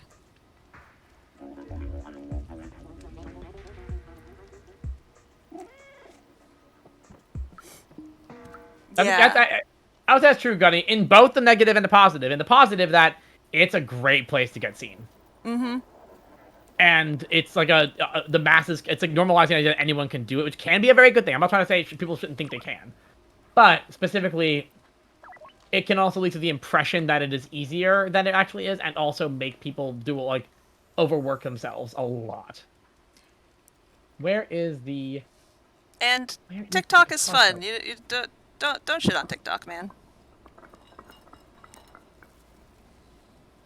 Yeah, I understand the instinct to be like, oh man, I hate TikTok, because TikTok does have its bad crowds. And often, it kind of looks like this, right? The parts that are painful to look at or are toxic are the parts that people are going to share around saying it. But there's amazing improv comedy people on TikTok. TikTok is a great place for young... I can speak from perspective. When I was a young person, right? I filmed a lot of stuff with my close friend. And we didn't have anyone to upload it because this is right when YouTube had started and we weren't really as aware of it yet. And as YouTube went on, there was this, I think, you have to, this is the worst. This is impossible to talk over. What have I done? Don't purr. Don't you purr. This is not a purr-worthy song. Run. Get up faster. Oh my god. Run. Run. Get out. Okay. Oh my god, it's following me. As I was trying to say before that horrific monstrosity occurred, I love the fact that TikTok is allowing people to go back to what I would call the golden age of YouTube, which is people can just upload their silly videos with their low-quality cameras and have fun and no one cares. I just love that. I love that it's like people making comedy where it's like, I play every character and I'm wearing the same, I'm like a different shirt. Yeah. And the sound effects are like me. And it's like, I love that. I love and people are much more willing to give things a shot. Yeah. I think. Yeah. Go Animate is a perfect example of people were saying it was the death of animation when it came out. It wasn't. If even one person used Go Animate and was inspired by that to be a storyteller, it was worth it. You know what I mean? Yeah. I care so much about to me, I think people think that there's this idea that people will use a thing and be like, oh, this is easier than everyone gives it credit for. I mean, I even said it about Webtoon, where they will not realize how hard these things are. For a lot of people, the goal is that a young person who maybe doesn't have the money to go to an animation school or doesn't have the exposure to this stuff, if one of these things inspires a young person to start with that and move on from it and make more things, then it's that's the goal, is this everyone should be able to create. Because the way I described it, my dad and I were actually talking, and he asked me, so what is it? Why is it you want to be an artist? Like, so bad. He's very supportive of it, actually. But he's like, what is it about art that really calls to you? And I said, the fact that who I am as a person has such a dramatic a dramatic impact on what the output is, right? Like, if not, me and someone else with the equal level of skill who have completely different morals could program the same thing. And there's so much value in that. But no one can tell the story I'm telling the same way I'm telling it because it's so uniquely me, and I love that storytelling brings out unique voices. I think it's so cool. Yeah. Oh, here we go. This is a new area. Ooh, what's this here? Let me in. Let me in. Let me in. Meow. Meow. Meow. Why can't I can't press the button on this. Weird. It's weird. I bet I already did. What's over here? I know, right? It's great.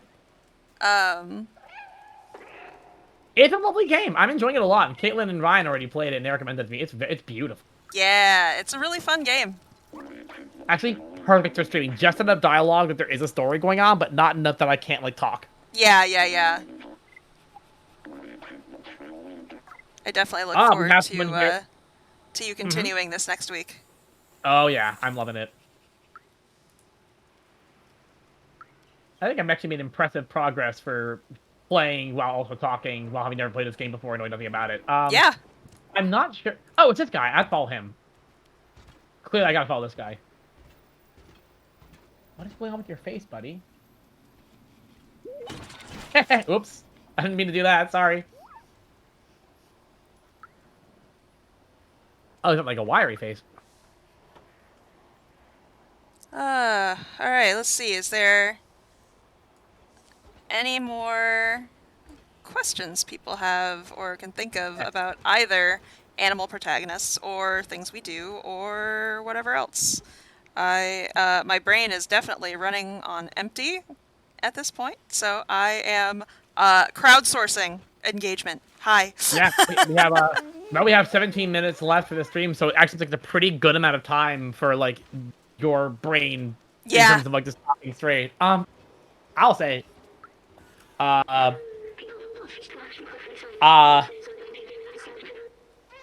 will do. I'm assuming well, people are typing questions. Oh, here we go. What's this guy doing? There you go, the barbell. Bro, what is your deal? Man, this lighting is so good. I feel like graphics have gotten to the point where I am like, I know it's gonna sound dumb. I'm satisfied. You know what I mean? Yeah, like, no, yeah. I'm with you. I'm like, this is, people are like, oh, we can get better. I'm like, this is wonderful. This looks so good. And if an indie game can do this, man, we're doing well. This is gorgeous. Okay, I'm gonna follow this guy quickly. Let's see. Gunny says, question. Anthropomorphized stereotypes as the defining traits of a species. Thoughts, e.g. catty-cat people. Yeah, I feel like it needs to, like any character, it needs to reach beyond its stereotypes. It needs to have a lot more life in it than just, teehee, I am a cat. I act like a cat. I am an asshole. Like, I think there's a difference between allowing the trait to bring flavor. Yeah. Which I think can work. I think that one area where it can get really dangerous is when sometimes you'll see people do two things at once. They will lean into inherent animal traits. And I'm not talking physical, because animals have physical traits. Like, chickens with wings can fly. But, like, foxes are mischievous. Yeah. And bunnies are timid. And taking that and also trying to make analogies for... Oh, this is guys going in a loop. Okay. Doing that while also making analogies for, like, real-world interrelations between different people can get really complicated and messy. Agreed. I think it can work. I don't think Redwall ever went into a place where it was, like, bad with that, but that is... I know some people have struggled with it as a result. I think that... Let me think here. Mothorial, for example, I focus entirely on physical traits. Mm-hmm. Like, there's a character that comes later in the story who's a mouse, and there are struggles that she goes through with being a smaller species, and there are judgments that come on her as being a smaller species, because it's inherent, she can't help it. But I think it's a massive difference between physical and behavioral, right? Yeah.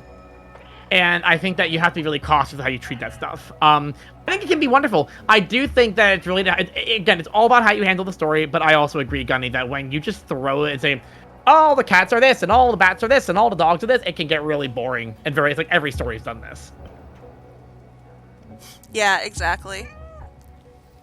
I can say, Kateni, that I think it entirely depends on the story you're trying to tell. In Mothorial, I made a decision early on that because they have fur, clothing is a designation of wealth, not of style. I mean, it's both, but the wealthier people tend to wear clothing more because they are demonstrating visually that they can.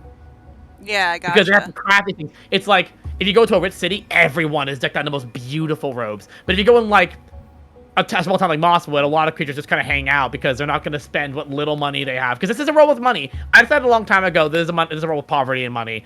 Treehollow is a town of trading, and it's much more like post-capitalism, it's a pain in more the socialist ass. world. It's a pain in the ass, but also it's much more ideal. But I think, it starts with art style, but it also can't. I really can't. I'm coming at this from a writer's perspective, right? I don't do art visually. I thought about that, and I was like, okay, if we have characters dressed in different ways and different amounts and different styles, why? For me, there has to be a why to everything as a writer, not as an artist necessarily. Like, I'm not gonna tell Izzy, give me a reason why you designed a character this way, right? That's annoying. But like, I won't write something with intention unless there's intention behind it. And again, I think it's all individual. From character design, as an artist, I tend to think of characters in just a single, like, flash of inspiration of what they look like, and then I usually do this the same page they're introduced in, and go, guess they look like that now, and you have a hoodie. You have a hoodie. Good for you. Congratulations, you have a hoodie. That doesn't fit with everything I have, like, thought of so far for fashion in this world, but too bad. You got a hoodie now. Now I have to completely rethink my entire shtick. That's the fire that I put myself in. Yeah, that actually happened with Briar specifically, right? Like, you had a much more... I'm just gonna give a little sneak peek for those who will find this very exciting, which is one of the main goals that we have with Cam Blaine's book as a bonus feature is we are going through every single page of the comic together, reading them out loud, and like breaking down the behind the scenes thought process behind basically everything in every page of the comic.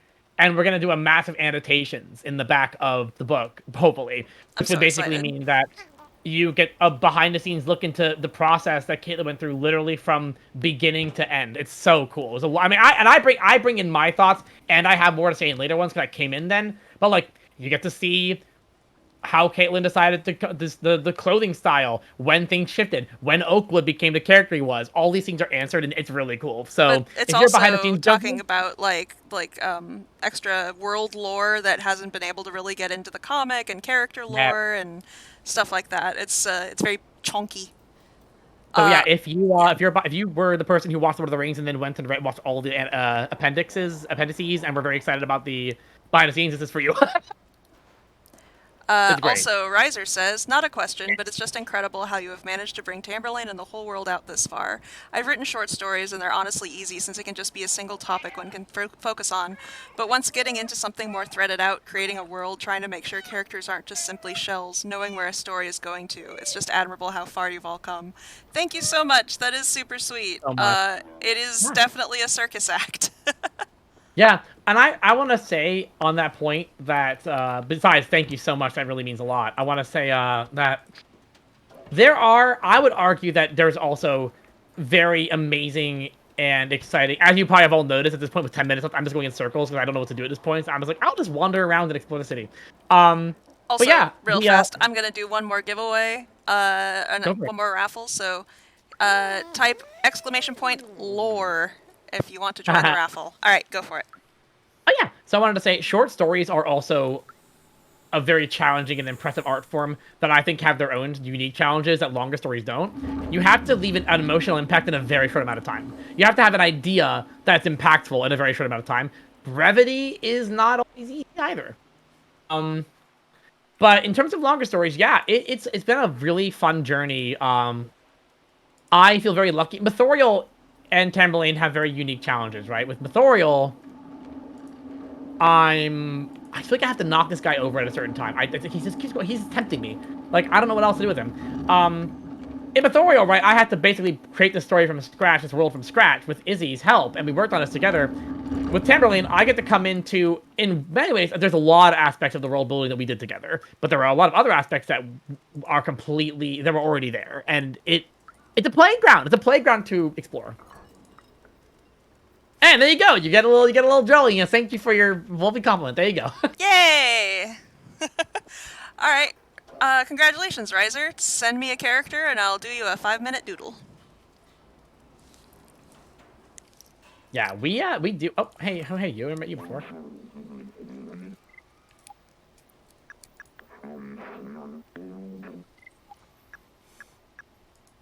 I need to figure out who needs a poncho. That's mine. Someone's cold, and I will figure out who. Now, how are robots cold? Don't ask me that question because I won't have an answer for you.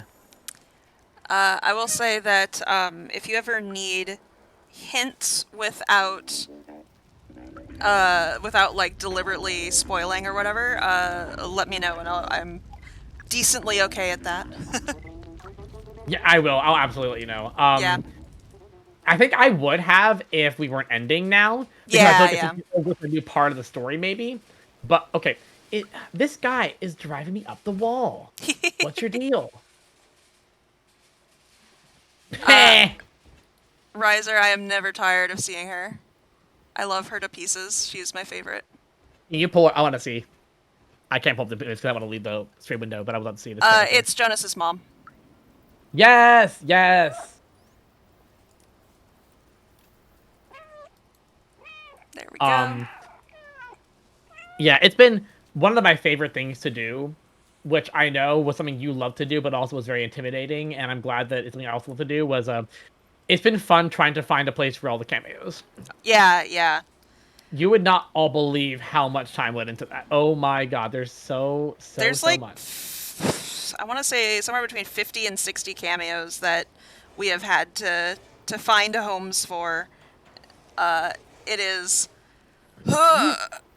really difficult to, and that's why I don't take any new like big cameos anymore because there just isn't room in the story anymore. Yeah, it absolutely is an inevitability. It was not, it's wonderful to add them in, but at a certain point, the more you add, the harder it is to give the ones that are there the attention they deserve, right?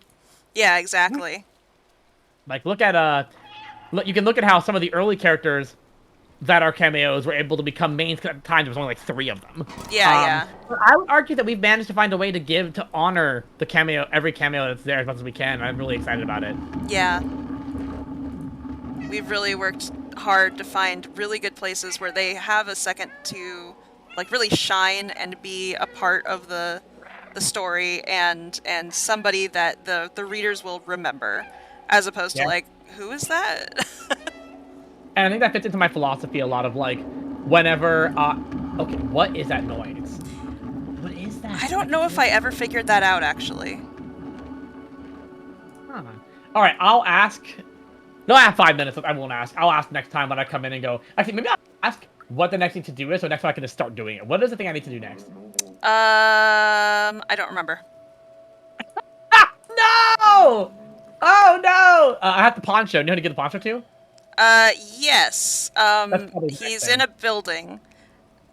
He's probably upstairs in the bar. I haven't gone up here yet. There's also ways to go up. Those are your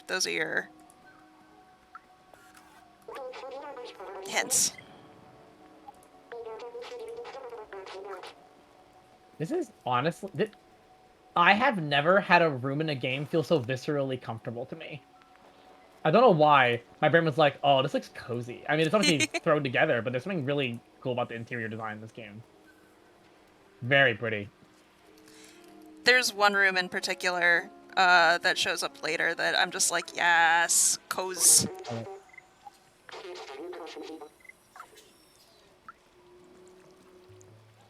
Can I play the jukebox?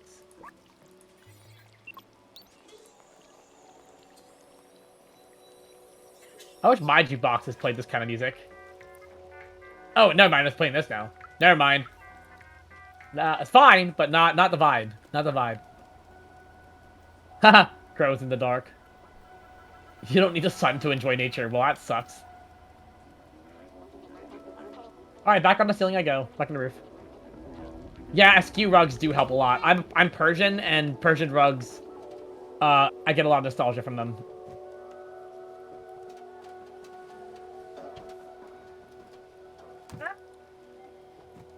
Too far. Back up. Okay. I will go up here again.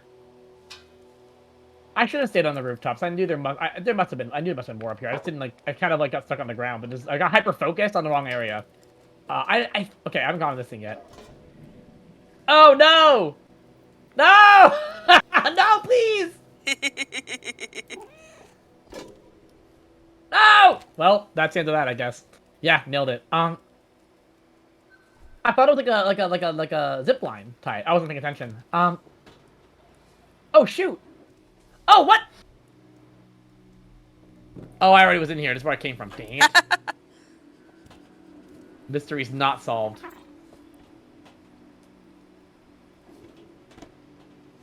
Knock things over in anger. That's what I do. That's the cat way. Oh, cool.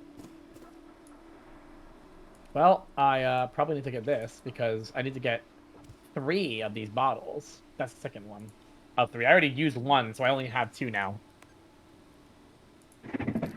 All right. Heck yeah. Energy drinks, baby. It's funny because at first, before I realized I was going to sell them, I was like, I am not drinking that. Yeah. This kills the cat.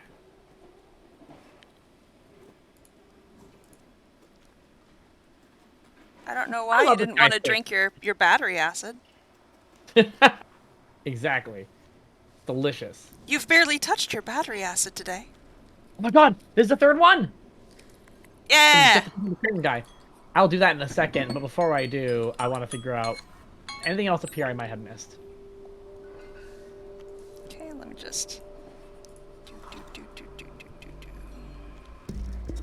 Yep, oh, it's so true. I think I've managed pretty admirably at doing both pretty well. But yeah, it got a lot harder very quickly. After this game, I'm torn. I really want to play Cult of the Lamb, but I've already been playing it. I would be happy to play a new... Ooh, listen. Oh my god. Oh my god. This is so pretty. This is the vibe. This is the way. Yeah. If I was in the apocalypse, this would be my house right here. Are you kidding me? Right?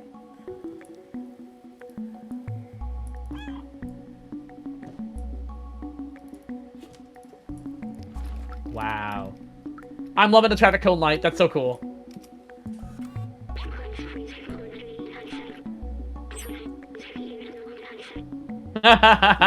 Thanks for telling me everything, Jess. You're terrible. Your security measures are awful.